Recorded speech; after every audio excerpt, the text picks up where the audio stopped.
Hello everyone. तो आज हम लोग करेंगे exercise 4.3 of chapter 4 quadratic equation. ठीक है। तो आज हम लोग सीखेंगे अबाउट नेचर ऑफ रूट्स। तो इस चैप्टर का ये बहुत ही इम्पॉर्टेंट कॉन्सेप्ट है। ठीक है, मतलब हम लोग ने लास्ट क्लास में फैक्टराइजेशन वगैरह सीखा था, तो ऑलरेडी हम लोग ने नाइन्थ में भी उसके बारे में पढ़ा था, but this is something very new. ठीक है, तो चलिए इसको स्टार्ट करते हैं।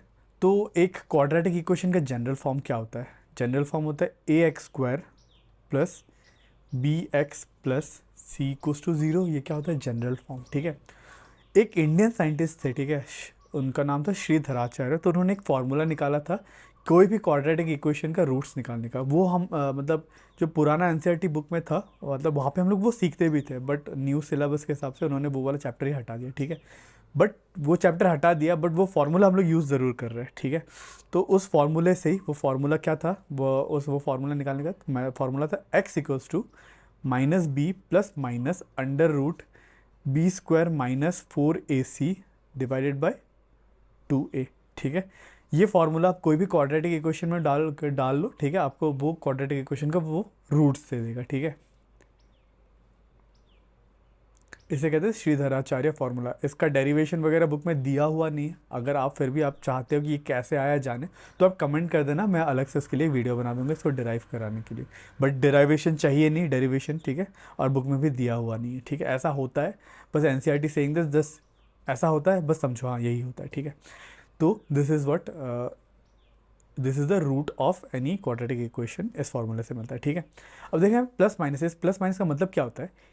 क्योंकि एक क्वाड्रेटिक इक्वेशन के दो रूट होते हैं, तो इसको आप ऐसे भी लिख सकते हो। एक रूट होगा माइनस बी प्लस वाला version under root B square minus 4ac upon 2a। ठीक है, और दूसरा रूट होगा minus B minus under root B square minus 4ac upon 2a। ठीक है, तो हम लोग इसको अलग अलग ना लिख के हम लोग एक ही साथ ही प्लस माइनस लिख देते हैं। ठीक है, अब नेचर ऑफ रूट जो है ना, वो ये रूट अंडर रूट के अंदर वाला जो नंबर है वो डिसाइड करता है। ठीक है, तो अंडर रूट के नीचे वाला नंबर क्या है?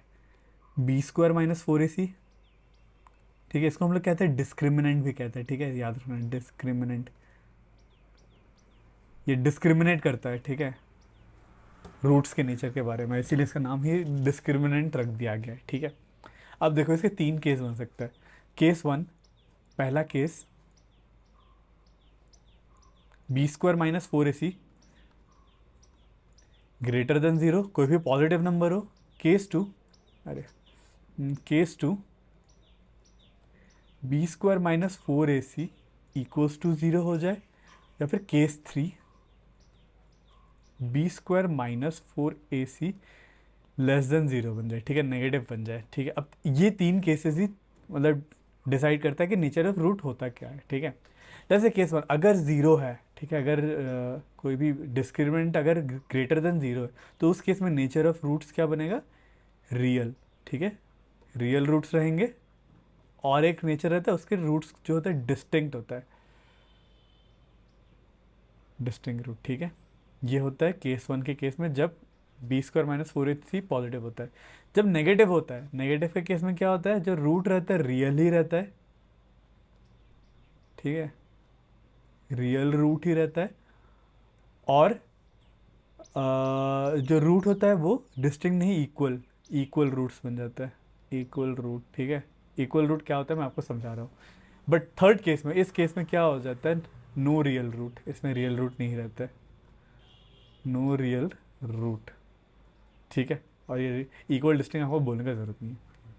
ठीक है, तो मान लो ये डिस्टिंक्ट रूट क्यों होता है? क्योंकि एक ये है, this is the first root, और ये सेकंड रूट, दो डिस्टिंक्ट नंबर है। ठीक है, जब B square minus 4ac positive होता है तो डिस्टिंक्ट रूट, क्योंकि दो दो रूट्स ऐसे आ रहे हैं।